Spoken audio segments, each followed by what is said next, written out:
Hey guys, since it's kind of relevant and to the fore of my mind, I'd like to make videos about what I'm thinking about in the moment. What I'm thinking about in the moment is Psychopathy again, Psychopaths. And I recently reread one of the Bibles. If you haven't read this, you were insane. This book is the Bible on psychopathy, Thomas Sherdian's Puzzling People. And I reread this quite a lot. And each time I reread it, I learn something new. I see something different because my journey in understanding a psychopath changes. Much like in this, say you're self-improving, into self-improvement, taking lots of action, you're changing, and you keep reading the same like Jim Rohn book or Tony Robbins book every few years. Because your brain is rewired so much in those few years, basically you're going to see different things are going to pop out to you, and it's just a reflection of your journey at the moment, especially with decent, amazing books like this on psychopathy. So let me read you a bit that interests me about psychopaths. The subtitle is Brain Power Drain.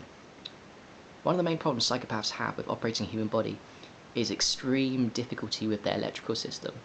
This is most apparent in their brain and nervous system functioning.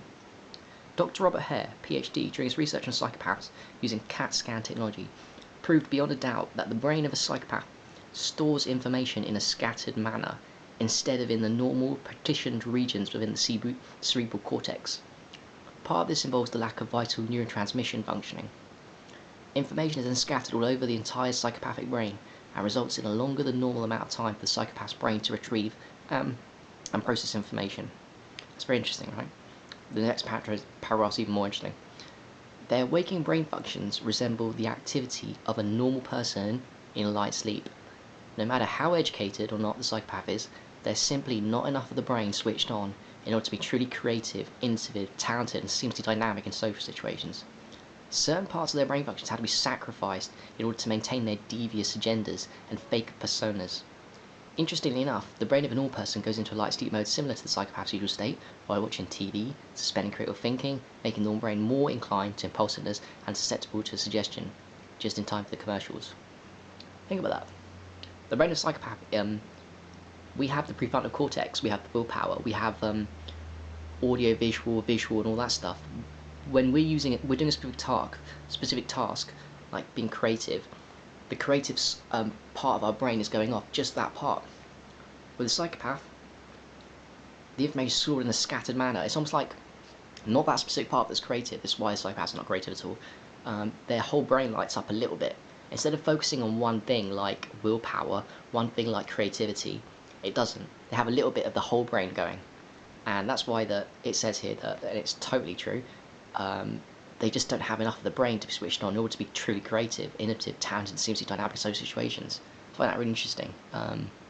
Another one that I find really interesting is certain parts of their brain functions had to be sacrificed in order to maintain their devious agendas and fake personas.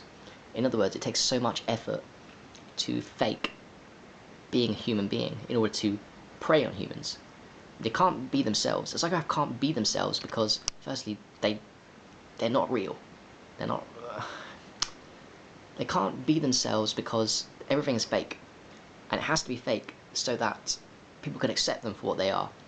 So their fakeness is a way of being accepted as human being to other people. Of course, they're not really. It's just a fake persona.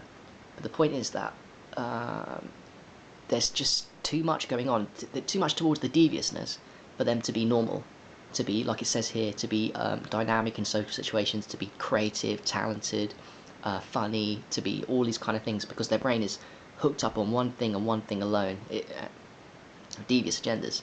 And like it says here, that apparently we in light sleep go into the same state that they live in. So their brain isn't that fully functioned. I mean, it's fully functioned for a devious purpose, but it's not fully functioned for a normal. I mean, it's almost like psychopaths don't understand the depth of emotional human beings. They have no idea. They can hear the words. This is all I'm getting from the book, but I've kind of internalized it. They can hear the words, but they can't hear the music. They have no idea. It's not their fault. It is what it is. It's just a different type of brain. Which, I guess, if we were born into that position, we'd probably be doing the same thing. If I was born in that position, I'd be doing the same thing. But it is what it is. It's a very interesting topic, and I thought I'd read you that paragraph. Read Puzzling People, guys. Peace.